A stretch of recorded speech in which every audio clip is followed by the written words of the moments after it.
Political news. The White House says that Cuba should no longer be considered a state sponsor of terror. The president made this announcement just seconds ago, filing the paperwork today to erase Cuba's name from the list of states that finance and fund terrorists around the globe. In a brief statement notifying Congress. Hemos expresado y le reitero ahora al presidente Barack Obama nuestra disposición al diálogo respetuoso y a la convivencia civilizada entre ambos estados dentro de nuestras profundas diferencias.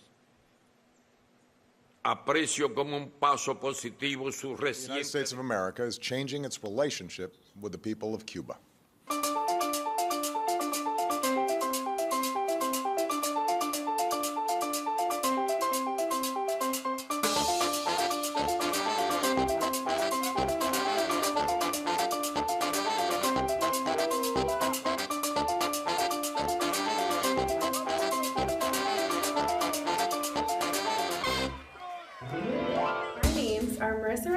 And Mark Encinas, and today we will be discussing the Cuba embargo and the news coverage it has received in Cuba as well as the United States. Cuba has been isolated by the world in its ability to communicate with the world due to the censorship and its government control on its communication outside the United States. Since 1961, Cuba has been under sanctions that the United States imposed on them for putting the Soviet Union missiles on its island. Fidel Castro took over the country from U.S.-backed dictatorship of Fulgencio Batista in 1959.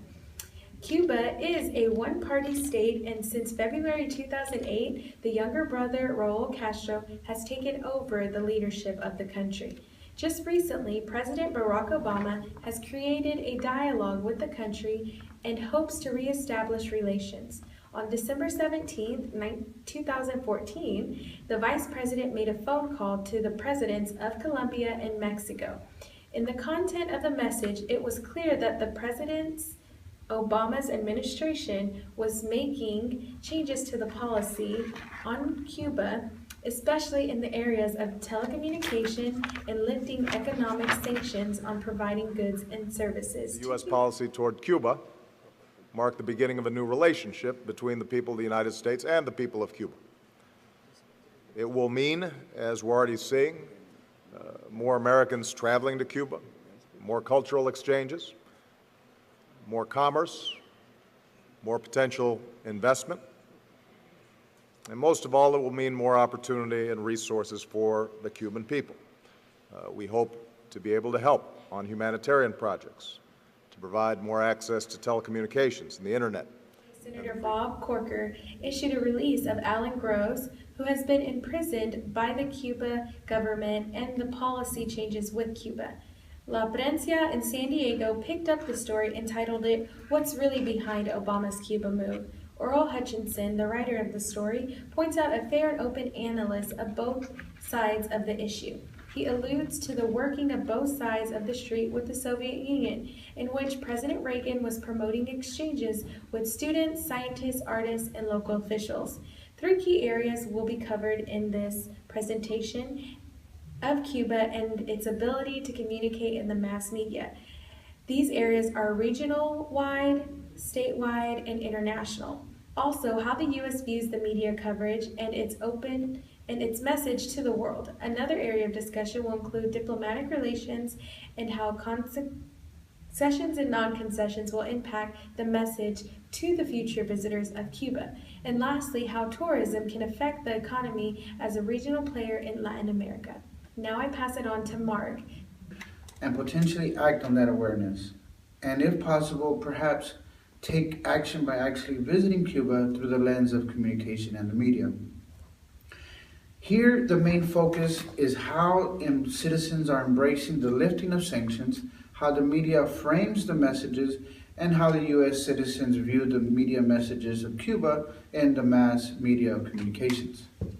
It is evident that information being put out by both countries were about policy changes and the realities of these changes. Different viewpoints are a strong indicator that presenting both sides is important to reach your audience in a clear, understanding, and a thoughtful way. in order to create excitement and interest.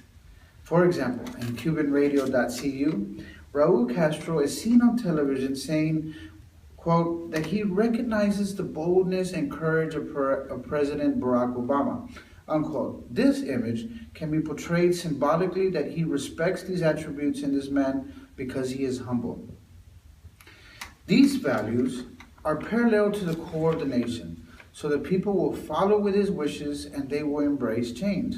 In the article by Jorge Alonso titled, quote, Cuba and the U.S. and Challenge and Opportunities, unquote, he points out the challenges that exist today. He mentions every Cuban wants full sovereignty and self-determination, in which he writes on July 20th, 2015 for the CubanRadio.cu. This type of media coverage shows that by being less biased, there is less friction and therefore more support for the goals of both countries for cooperation. The media being portrayed today is very historic, and when two nations are mending from adverse perspectives, the media tends to be soft rather than hard on each other. Getting viewers to engage their perspective is important because it is a major shift towards a country that is being punished for their decisions in the past. Overall, dissemination of information in both countries need to come to a consensus that it is inevitable, and embracing these changes can empower the average citizen, not only to empowerment, but to also shake hands with Cubans and ask one another, how can we help each other? On the other hand, critics are always going to present the alternative. Regardless of who is president in the U.S. or leader of Cuba, we will be buying tickets on JetBlue, making reservations on Airbnb.com, and taking classes as a cultural exchange student. So just remember, the next time you're in Cuba, don't forget to enjoy the clear blue sea.